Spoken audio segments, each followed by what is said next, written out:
Hello, Facebook land. Welcome in. Who is going to be with us tonight? All right, guys. Well, who's rolling in? As you roll in, let us know who's watching. Let us know where you're watching from. And what did you do this weekend? Did you get out on the snow this weekend? Were you riding? I was riding 2 days in a row, Saturday and Sunday. We were out shredding the Cascade Mountains here in the Pacific Northwest. All right, we got some viewers rolling in now. Let's see some comments, people. Bring us the comments and let us know where you're watching from. I want to know where you're at, where you're watching from, and if you rode this weekend. Drop that in the comments right now so we can see who's coming in. We'll call you out. As we get this show rolling, people, I'm going to give you a little background on what Jon Ferrian Live is all about and what we do here every Sunday night, 7 p.m. Pacific time. All right, so here's the deal, guys. I'm originally from Minnesota, born and raised in the Brainerd Lakes area of central Minnesota. I got involved in snowmobiling at a very young age. Got out here in the Pacific Northwest in 2012. So 2012, I moved out here to Washington State, and I got involved in things like local clubs. I got involved in the Northwest Avalanche Center. I got involved in the Washington State Snowmobile Association. Lots of different great organizations, and all of these things were focused around safety and education and trying to make a difference to the snowmobile community. And I thought, you know what, we need a way to get this message out, to get this information out. And we came up with Jon Ferrian Live. I followed a good buddy of mine, Scott Sparrow, who had a show, who's also a fly racing ambassador. So he started his show a couple years ago. I saw it and I thought, you know what, that's the perfect format for us to get this stuff out. So, all right, guys, let us know where you're watching from. I see names dropping in here. Portland, I see you there. Tia Smith, I see you. Joshua, I see you coming in. Awesome. Jason Blair, what's up in Wyoming? Kevin Murray, I know you're up in Michigan. Guys, drop it in the comments. Let us know where you're at. So tonight is a special episode I want to talk to you guys about. We're going to have Ron Bentzinger on here from Fly Racing, from Western Power Sports. But before we do, I want to tell you a little bit about this over here. We've got Fly Racing Share and Win tonight is going to be a goggle garage. So you guys, all those awesome goggles that you've been buying, those Fly Racing goggles, you got to have somewhere to put them. Let's get you a goggle garage. And the way you're going to get that is by sharing this episode out. So if you haven't done it yet, get in there and share this out. Share it anywhere. Share it on your personal page. Share it on your club page. Share it on one of your national sled pages that you guys are out there on and following all the time. And bottom line, just share it somewhere publicly so I can see it, so your friends can see it. And then make sure you're following Fly Racing Snow on Facebook and Instagram. Man, guess who what? So we've got Scott Sparrow in the audience watching. I've got Lyric Murphy in the audience watching. This is going to be awesome. So let me kill the music here and let me drop the screen and show you guys our dear friend, Ron Bentzinger. So Ron, here we go. 1, 2, and 3. There you are, buddy. How's it going? I'm still here. Yes, nice. So we haven't lost you, all right? So, Ron, this is an exciting episode for me because everybody who watches the show is well aware that Fly Racing, Western Power Sports, has been a sponsor of our show. Every other week, we're giving away prizes, and Western Power Sports, again, specifically the Fly Racing Snow section, has been donating the prizes. So I just, I know you're part of that team, and I know everybody here is super excited about that. So I just want to say personally, thank you for being part of this. We appreciate you being part of the show and helping get the education and the safety information out to the sport. My pleasure. Awesome. So for those who are watching, you guys, I met Ron for the very first time at Heydays 2019. It was back in September of this year. I hadn't met Ron yet at this point in time. Or did we? I can't remember, Ron. Did we exchange any emails in advance, or was it after Heydays? I can't remember. I discovered you mid-season last year and started asking some questions about whether it might be a fit for Fly Racing to part of your program. Yeah, no, it was awesome. So we had some of those conversations before we met at Heydays. Okay, but I don't know that I had had a chance to see you in person ever before that. And so I walked. It was kind of fun for me because we hadn't quite worked out the details yet. The Fly Racing Ambassador program hadn't quite launched yet at this point for the season. And so I walked into Heydays kind of a little bit like, okay, I'm going to go check out the Fly booth and see what's going on, and maybe I'll bump into somebody I know. And as I walked in, I know you were the first one that kind of walked over and greeted me. You had recognized me from the show and from Facebook and all the things we do here. And so, you were the first face of Fly Racing for me. So I appreciate what you did there at Heydays to give me the grand tour and show me around and to make me feel very welcome. So thank you for that. Yeah, that's a big part of what our booth is there for interaction with all the key people. Yeah, that's awesome. And it's a great networking. So for anybody who hasn't ever been to Heydays, it's an incredible networking opportunity. Like anything and everything you can imagine, snowmobile related, and even outside of snowmobiling, a lot of power sports stuff is showing up there now too. But it's a great opportunity to kind of network, meet folks, see the latest and greatest gear for the season. But Ron, why don't you take us back a little bit to that last season in the fall, and kind of when you guys first heard of me or started pursuing the interactions back and forth. What was going on the other side of the fence that I probably had no line of sight to? I know Lyric Murphy was part of that conversation, is my understanding. But why don't you give us a little refresher on what Fly Racing was thinking about Jon Ferrian before we got into this partnership? Yeah, a lot of our marketing strategy for Fly Racing follows the model we did on the off-road side to build it to where it is. And so the biggest portion of that is athlete support and to get our name out there at the ground level. And in the snow side, we decided we wanted to bring in more ambassadors that are visible on social media. And I had reached out, and we put a deal together with Lyric Murphy for last season, and that went extremely well. And so we were looking for a few more key people, and that's when your name came up, and I started following you on Facebook, and we started looking direction. Awesome. And I didn't scare you away right away thinking I was too crazy, was too over the top, right? Well, yeah, we had those conversations. Of course. I am who I am. I never apologize. You know what? We just try to do what we can and make a difference in this world. We live large, right? That's what we do, Ron. We're making a difference in this world. And so we talked a little bit about Heydays and how all that started with our relationship. But let's give everybody a little bit of an opportunity to just get to know Ron Bentzinger a little bit. Talk to us about your origins. Where did you grow up? How did you kind of initially get involved in this sport a little bit? I know we talked a bit about your family business that your dad had, but just take us back through kind of your young childhood and kind of, who's Ron? Tell us a little bit about who Ron is. Well, I grew up in the big city of Jerome, Idaho, which is a farm town in southern Idaho, right across the river from Twin Falls. And my dad was a John Deere. My dad and his lifetime business partner, his brother, were the John Deere dealer there. And they liked toys. And so in conjunction with the John Deere dealership in the mid-'60s, they started selling things like Harley Davidson motorcycles and Chrysler. Well, it was West Bend outboards and Starcraft boats. And then in, I think it was late 60s, they picked up a Ski Daddler franchise. And at that time, I was in the third grade. I was 8 years old. Okay. And that's when I discovered my passion. So there's a good chance that there's people watching this show right now who may have not even heard of a Ski Daddler. Give us a little bit of I'm sure you got to ride one as a kid. You probably got very fond memories of them, but tell us a little bit about the Ski Daddler back in the day. Was it a high horsepower 15 horse motor or something exciting like that? Yeah, well, the first year they had three models, 10 horse, a 15 horse. These were ELO single cylinder motors. And then they had this cruiser that it was like a deluxe snowmobile for the time. It was a 2-cylinder, 2-stroke with a 22-inch wide back. Nice. And we didn't sell many of those because they weighed about a half a ton. but they were fun. Nobody wanted to ride 10 horse, so I kind of, me being an 8-year-old kid, that was a pretty good fit for me. Yep. Well, I mean, what years were those? Were those in the '60s or the '70s, or what years were 68. 68, right?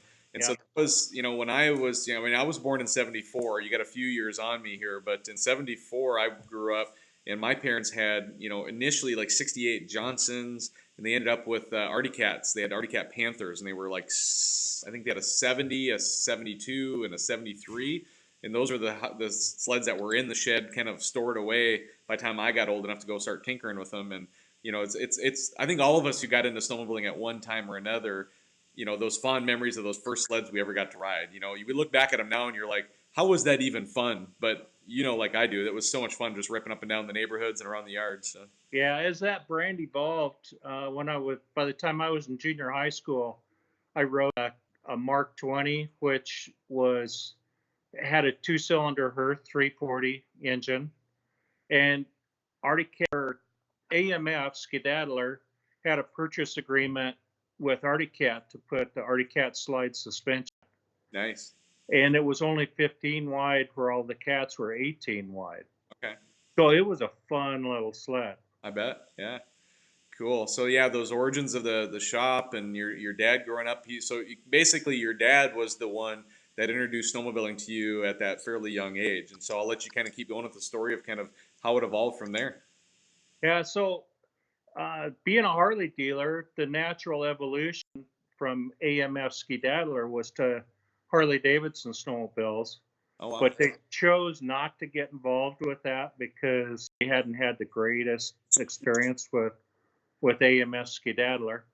And so they waited one more because they knew John Deere was going to get into the snowmobile business. And that was a really natural fit for them. So in 72 was the first model year of the John Deere. Okay. And then that was an evolution from just okay snowmobiles, really awesome snowmobiles. Yeah. And you you mentioned that you wanted me to talk a little bit about where racing came into play here. Yeah, so I mean, this is kind of the funny moment of when did snowmobile racing start? It was when the second snowmobile was built, right? Like Yeah. evolution of snowmobiling has been kind of from its beginning. There was some origins in there of snowmobiling and racing and stuff all the way along. And so you, at a young age, had some opportunities to race just at some local events near your community, right? So Yep. it's about how that initially happened. Those first couple of races where it was kind of these fun runs or these festivals that were going on in your communities, and then how that kind of evolved into kind of got you kind of hooked into some racing. Yeah. I did some fun day races where they had kids events and little slalom course through some pools and that kind of stuff. But the one thing that really stands out in my mind is one weekend my dad took me up to Stanley, and I was in grade at that time. And uh, one of the interesting things, there's kind of some threads that all the way through this guy named Merle Schroeder that worked for a company called Western Polaris. Okay. He loaned us a Polaris snowmobile to take up because he wanted us to be a Polaris dealer. This was a few years before John Deere was going to get into it. And so I ran that Polaris snowmobile in the kids race, and it was like I was lapping people. Yeah. So all the guys came over and they said that they talked to my dad and they said, we want Junior here to ride with us in the men's race. So I beat all them pretty easy. Yeah. That's awesome. That's awesome. And so then they said, well, we're going to have this short cross country this afternoon. We think you ought to run that too.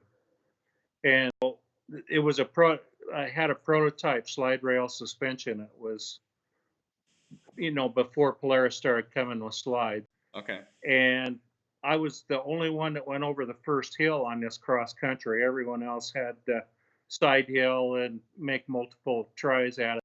And so I won that. I was lapping people on this 5 mile course. So Yeah, and so it kind of, it reminds me of a lot of sports that happen. You hear about these stories of, just out of nowhere, some young kid in rural America is some phenom, whether it be a basketball player, hockey player, and all of a sudden now they start hitting the headlines and getting out in front of everybody and getting recruited. And your story kind of makes me think of that, these college recruiters that are out there looking. And back in the day, it was these other race teams that, they'd go out there, you go out there and beat them. And, if you can't beat them, join them, right? Or, it's kind of what they were thinking. So they got you to join their teams and brought you along. And so this was a pretty young age, right? Like you said, 8 was the first race.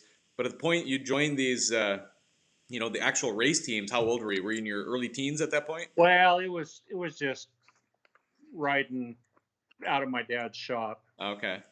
And then he drove up actually, as the John Deere thing evolved up through when we started getting our hands on limited production race machines. I rode the 295S my sophomore year. Okay. And had a lot of good luck with that. And then my junior year, we got 4 of the 340S models. And because all the Western races were 3-man or 4-man teams. Yeah. And so we set up a cross-country team. Yeah. And I rode with a guy from Haley named Bill Karst and one of my lifetime best friends, Rocky Sherbine. Okay. And so we rode 3-man teams. And that junior year on the 340S, I had a chance to go run a peg to St. Paul. Yeah. And that was quite a memory. So the Winnipeg to St. Paul race, did they at that time, was it called the I-500, or do you remember what it they called it? was? Yeah. Okay.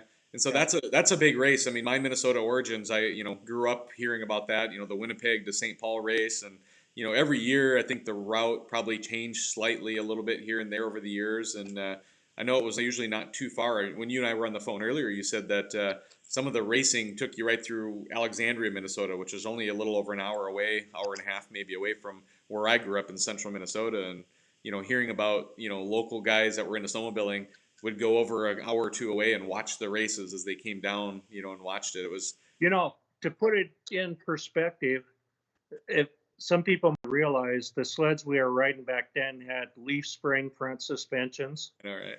And there was a rubber bumper on the leaf spring that was about 4 inches above the ski.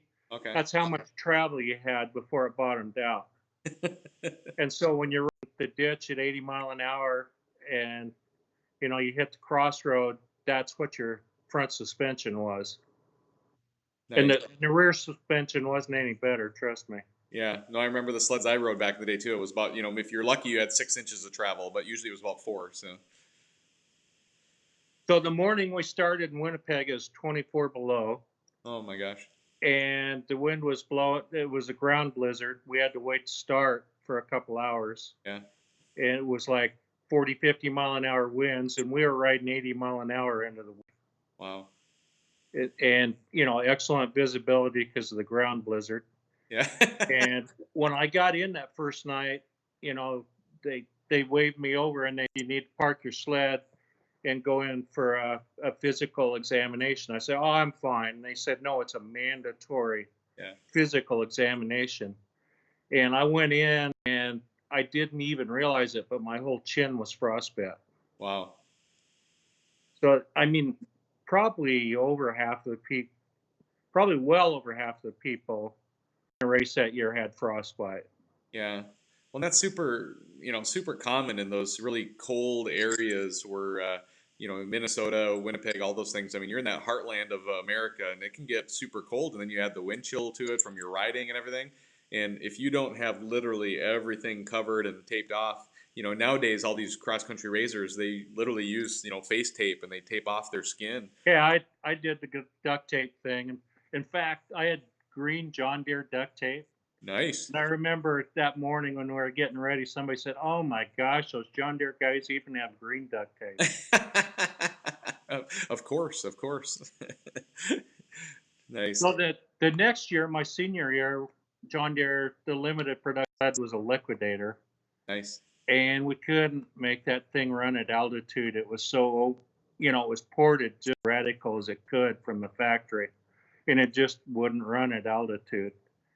And so we finally ended up just parking those and running production liquefiers. But I I need to backtrack a bit. My sophomore year, I'd been going to church camp every summer Okay. since like fourth grade, and chasing girls. You know, that's what church camp was all about. And my sophomore year, they started having these snow retreats, Okay. and so I could take my snowmobile to church camp. I mean, this was like the two things that I love most in life blended together all of a sudden. So I could go to church camp, chase girls, and ride my snowmobile. Sounds like a perfect life to me.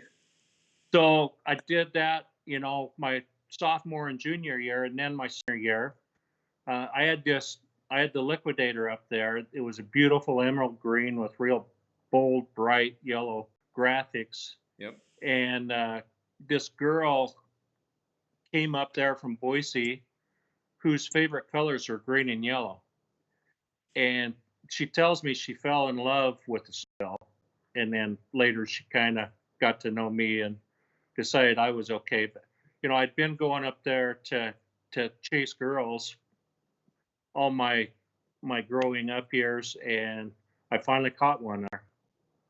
Well, congratulations. It almost sounds like how I met my wife is we got set up on a blind date ourselves. And, she admits even to this day that she only agreed to it because she knew she'd get a free dinner out of it. My joke back to her is like, well, how many free dinners have you gotten now? It's been 24 years almost. So fun times, fun times. So yeah, no, it's awesome when we kind of we get into these parts of our lives and we meet the people we love, and then we kind of take them along for the ride. So it's an awesome experience. So is there any other like big highlights from your racing career that you want to touch on before we move into maybe your professional career in the power sports industry? Well, just the Western three-man. Uh, Rocky stayed on the drone implement team, and then in the first season was '77. Thad Lawrence joined Rocky and I on a three-man team. A Okay. lot of people recognize Thad's name. He uh, started the Rocky Mountain Cross Country Racing Circuit, which became Mountain West Racing.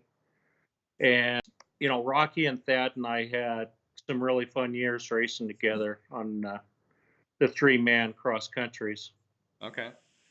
traveling all over the Northwest. And back in those days, if you were lucky and you won, you could almost pay for your gas for the weekend to drive there and race.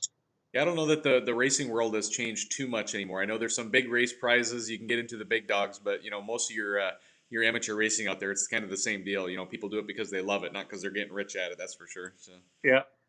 great. And so I would imagine that all this racing at some point teed you up for a career in the power sports industry. Kind of talk us through how that evolution happened. Well, I stopped racing after the '78 season because I was married and had a child on the way, and just worked at Western Power Sports for a couple years, and then I decided to leave family business to just kind of take a break and get away and decide if that's what I really wanted to do for the rest of my life. Yep. And took a job managing this called Cathedral Pines Okay. up north of Ketchum in the Sawtooth National Recreation Area. And we actually had to snowmobile to our house for the 3 winters that we lived there. Okay. And then, after we in the spring of '83, when we decided to leave the camp, and I decided, not to pursue the drone implement thing, Hmm. I came to Boise and I worked at Carl Cycle for one summer. Okay. And being the new guy in the shop, I was the first one that, when things started slowing down, they said you need to find something else to do for the winter. And started asking around about, what I could do for the winter. And this place across town, this place that used to be called Western Polaris, was now Western Power Sports. Okay. And they were looking for people for the winter. So I went there in '83. Okay. And at your first job there at Western Power Sports, what were you doing? Were you working in the receiving areas or the warehouse area, or like what were you doing? What was your job? they put me on the phones, answering calls for dealers calling in for orders, and man, that was cool to just talk all day to people that love snowmobiles. I thought I'd died and gone to heaven. That's awesome. That's awesome. And so, over your career then at Western Power Sports, how many years has it been now that you've been there total? 36. 36 years. And so, what are, I would imagine you must have had multiple jobs throughout the years, but is there some highlights that you want to touch on? And then we'll let everybody know kind of what your current role is there at Western Power Sports. Well, actually, I kind of worked into my present position. Okay. I started working with my boss, Dwayne Brobeck. The company had been started by Ray Brandt, and Ray was a cousin to Edgar and Alan Hatteen. He had grown up in Roseau, Minnesota, and he moved to Boise, and it started a really career. And then when Edgar and Alan had this snow machine invention thing, Ray brought the first one out west. Okay. And set up shop to be the Western distributor. Okay. And so Ray's two kids, Jim and Gene, Jim continued the Polaris division, and Jean and her husband, Dwayne Brobeck, started the aftermarket division at Western Power Sports. So when I went there in '83, I was working in the aftermarket division. And I just started talking to my boss, Dwayne Brobeck, about different lines that we could bring that would complement what we were doing. And it was just a natural fit for me. And so we just kind of came up with this position called Snowmobile Tech Manager that, for me to work with him on the catalog and the applications in the catalog and what products we bring in, which ones we drop, and that kind of stuff. So, are you managing a lot of the relationships with the different manufacturers that are providing products to you guys, or like talk Yeah, a little bit about what you do week to week or day to day? yeah, and that's one of the awesome things about my job is all the industry friends that I've known, a lot of them, clear back to those early years at Western Power Sports. Yeah. And the snowmobile industry is a fun business, and there's a lot of fun people that are passionate about what they do. Yeah. And it's always fun to go to trade shows and industry events, like Jackson or Heydays, and get to see all these people that I've become such good friends with.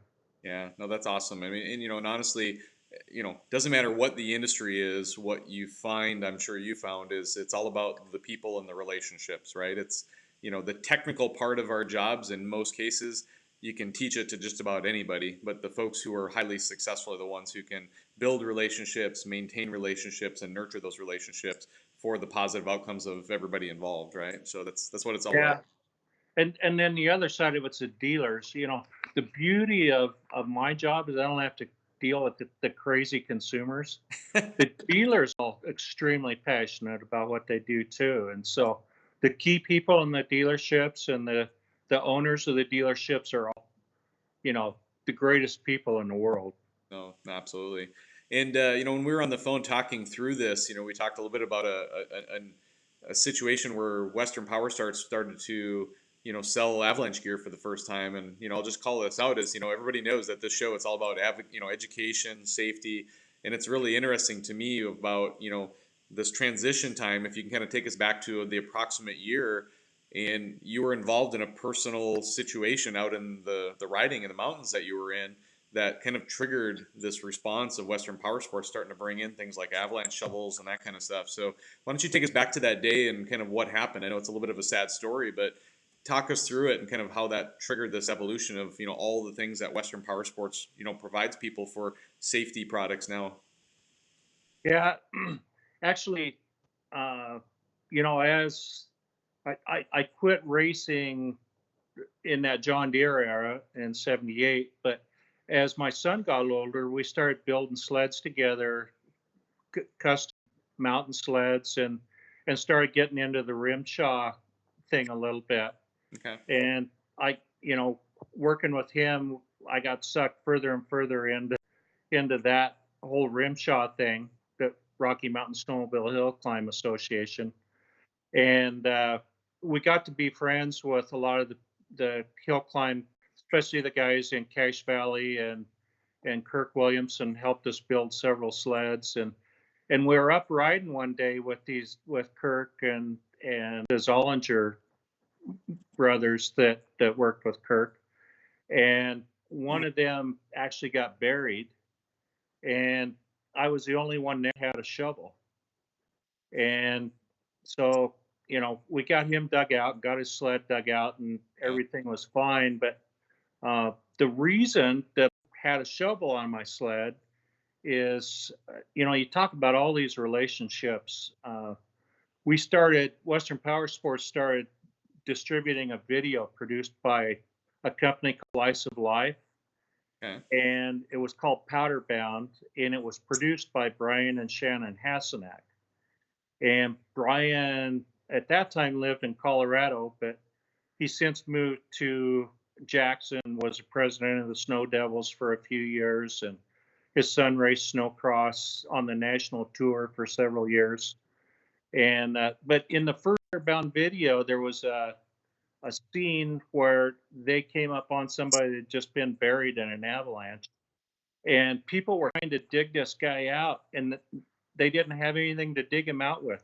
They were ripping face shields off of their helmets and belt guards off of their sleds, trying to find something to dig with. Wow. That's so sad. And so that's when I set out to find a viable shovel that you could carry on your snowmobile. We hadn't evolved to the point where we all carry it in our backpack, but Yeah. I found this nice LifeLink lightweight, telescoping handle, Lexan blade, and so we were selling these shovels, and that's why I had a shovel on my sled that day that we were up there with Kirk and the Zollingers, and one of them got buried.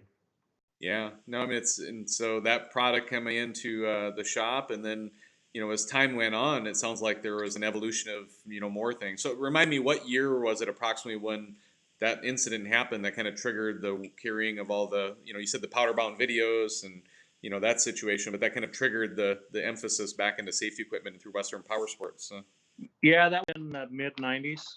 Okay, and that makes sense, right? As you think of the evolution of the snowmobile to be able to get up into the backcountry, it was probably in that mid to late '90s when people started actually getting out into pretty serious avalanche terrain, and at that point, snowmobilers, not very many of them, if any of them, had any concept of avalanche safety and education, the avalanche safety gear. And so it's literally been an evolution of it. And I know there's a lot of companies out there that have been part of this, but I'm proud to be part of a company like Fly that's early on in those early '90s had taken the initiative to kind of bring those products to the local dealers and build partnerships with other companies. So what are some of the other companies that you're doing business with now that you have avalanche safety equipment with? Well, one of the key ones is Ortobox. They've been a wonderful partner with us to provide uh, transceivers and shovels and probes and backpack and you know that Avi bags now and all of the related items. Yeah, yeah. Well, Ron, I know as we talked through a lot of things, I mean, that's most of our notes that we had there, but we still have a little bit of time left if there's anything else that you'd like to highlight. I mean, is there, you've got a long career, a long history of things. So, I'll turn it over to you first, but then if there's even any other stories that you have of situations you've been involved in that were maybe a learning moment that you've learned from and kind of best practices on, something you can teach the folks who are watching and listening, that maybe things you've learned over the years and some tips and tricks of how to stay safe in the backcountry. But whatever, anything else on your mind before we move on to that? Yeah, one of the things I kind of skipped over is how much I enjoyed those years in the late '90s and early 2000s. My son and I went to the Rimshaw Hill Climbs together. Yeah, Just an amazing group of people, and the best mentors in the world for my son to hang out with. These guys are just the greatest people in the world. Everybody helps each other any way they can with their sleds and encourages everybody, and it was really a great experience. No, that's awesome. So I'm so glad there. So, throughout the years, I would imagine even like safety equipment over the years with the racing. You think of the racing that you did back in the day. You probably just wore a helmet, right? But did you guys even wear chest protectors back in the day? Well, yeah, I when Steve Brand started Tech Rider, that Yeah, that makes the tech vests. yeah, We were involved with that project from the very beginning, and that became the ISR standard uh, for chest protection yeah. for snowmobile use. Yeah, it's interesting how a lot of the avalanche gear bags and stuff have now started to build chest protectors into them, kind of mimicking the benefits of the tech vest. I know I used to ride with a tech vest and a backpack, and it was always so bulky and kind of Yeah. and having that stuff all kind of worked into one program is a benefit, right? It kind of it's well balanced, and you get a little protection at the same time for going over the bars, which heaven knows we all know that happens once in a while. One thing that's been kind of fun in my career is to be involved in the leading edge technology. A lot of these designs get brought to the market through the aftermarket, and one of the ones I can think of is electronic fuel injection. Yeah. Uh, we distributed a kit made by Injection Research Specialties, Okay. the IRS. And what was fun is a local guy here worked for Western Power Sports at the time named Toby Ashley. And he and I went to Colorado Springs to learn about this kit because Western Power Sports was going to distribute them. Okay. And we got there, and this was like in the early 90s, and we got this crash course on computers. I didn't know the first thing about a computer. Yeah. Yeah. And this ECU on this thing was all set up to program from a laptop. And so, you know, and it was amazing technology, and not that far off from what they're still using on stuff today. Yeah. Yeah, no, it's amazing when you go from a carbureted sled where you had to change the jets and the needles and all that stuff to getting into a fuel injected program, and how easy it is. The snowmobiles, just something as simple as rolling your snowmobile over. I remember when we had carbureted sleds, how you couldn't get them started, like they would flood out every time you'd roll them over in the snow. So Yeah. Another thing that was fun to be a part of is when we first started selling Camoplast tracks. okay, Uh, the tallest profile they made the first season was 7/8. 7/8 of an inch. Yeah, and the second year we had the 1 3/16, Wow. and that was a game changer. Let me tell you. Oh, I bet. Yeah. But what was kind of fun is a lot of people recognize the name Steve Benson. He pioneered turbos on snowmobiles, and he had a company called Advanced Turbo Systems, I think it was. And he was just always thinking outside the box and looking for ways to really change the performance of a snowmobile. And he was really after me, and so I took his prodding, and I started getting after Camoplast. You got to put some real paddles on this track. You got to get like up to 2 inches. And I started working with the head engineer at Camoplast, and this was before now. I still have my crude sketches that I faxed back and forth with this engineer, Yeah. and they built a mold and made the first tracks in it would have been the winter of 95. Okay. And they sent some tracks for a test. I sent two or three down to my friends in the Cache Valley, and Kirk Williamson put one on, and one of his friends was Verlin Simmons, the bolt-on Simmons cleats. Okay. I've heard about those. I've never actually, Yeah, but I've heard about I them. mean it was big business at that time. Yeah.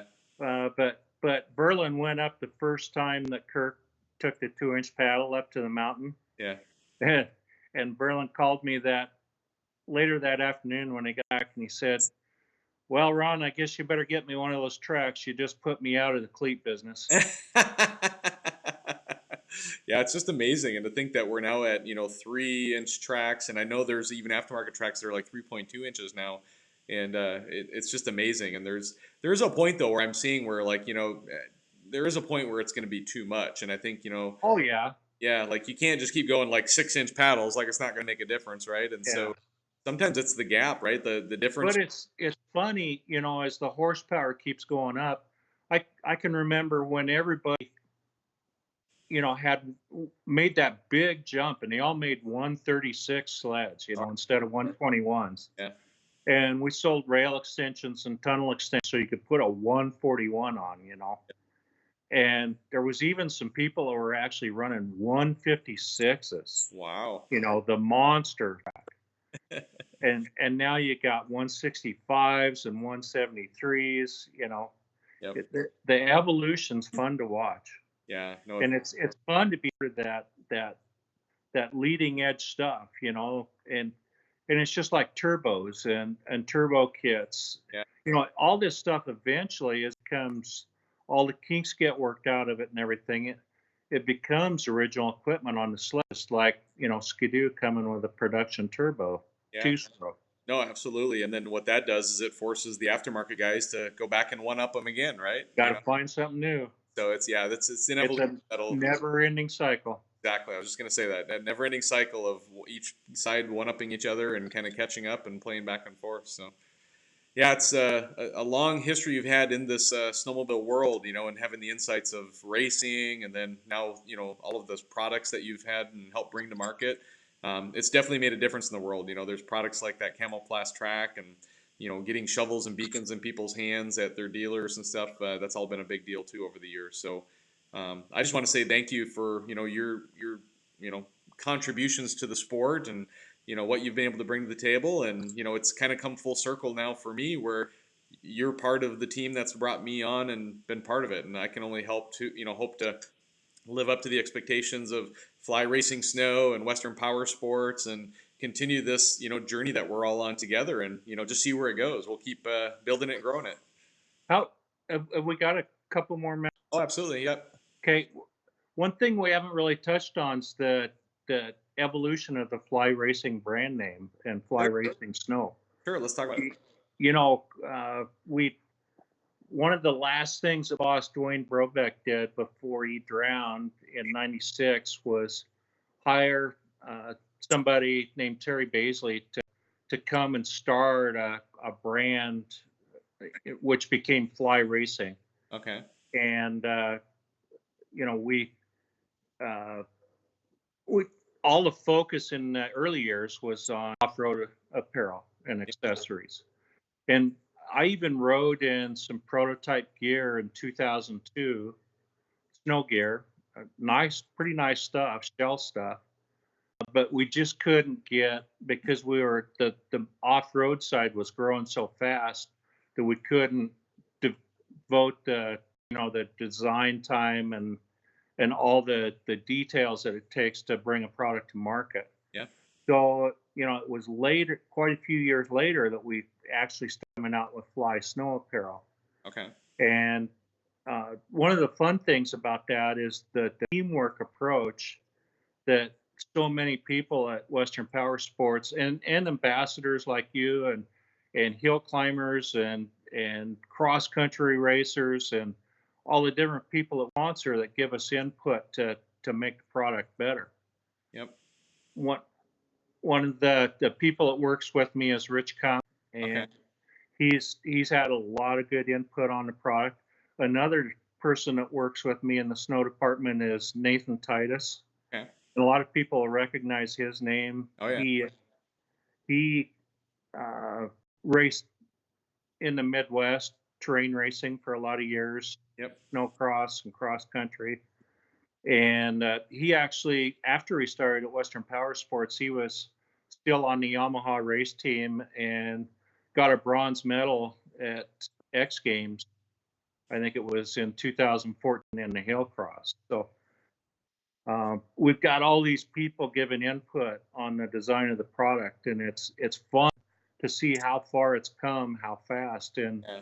just the last few years. Well, and just for me, even just joining the team this year, seeing the quality of the product that's coming to me now this year that I've been using, and then, both the positives and the opportunities to be able to have an open dialogue with a company like yours, Western Power Sports and Fly Racing, and feel like I'm being taken seriously. That's really meaningful to me. And, when I first talked to you and I first talked to Colin about, the sponsorship and the program, that was what was important to me, is that, I don't just want someone to send me some gear and say, hey, have a great day. Like, I want to really make a difference with it, right? And like, if it's working, I want to tell people. If it's not working, I want to tell people, and let's make it better and make it safer. And, having products with Sympatex in it, the waterproof membrane that also lets it breathe. I mean, I've run Skidoo gear in the past that has that same membrane in it, and I've loved it, and it's been working great in my new incline gear for this year as well. So it's been a great product so far. Yeah, that's exciting. Yeah. That the inclines this year, and it was a game changer for us, but there's a lot more game changers down the road. So Yeah. So I keep getting hints. I'm gonna keep my ears to the ground. So awesome. So any big shout outs you want to give as we wrap this up? Anybody that you want to thank, or any people that have helped you along the way, or anything like that? well, the Rimshaw guys for sure, and just all the industry people, all the dealers and vendors that I get to work with every day, Yep. and the guys in the office, Rich and Nathan and Robert Lawrence. Yep. I bet there's one particular lady you'd like to thank. Yeah, well, you're probably talking about Lyric. Well, or your wife. How about that? Yeah, She puts up, if your wife is like mine, she puts up with a lot of crap while all of us are in this industry, in the sport. yeah. And so I She's bet she's been a big supporter. amazingly supportive. The hours I put in at catalog time are crazy. Our 1,300 page catalog gets updated such a short period of time in the early Yeah. summer, Yeah. and she's been really supportive year after year after year. Yeah, you don't have a career this successful for this long without having somebody supporting you in the background, right? Awesome. So, well, all right, Ron. I mean, last call. Any final thoughts? Otherwise, we're gonna let this wrap up. No, it's been fun. Yeah.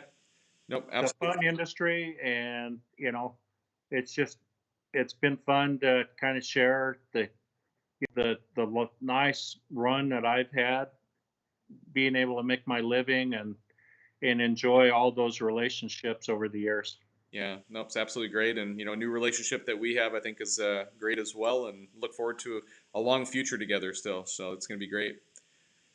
So, as a reminder to everybody, as we're wrapping up the show, don't forget to share and win. Right, we're giving away the Goggle Garage, I think is what it's called.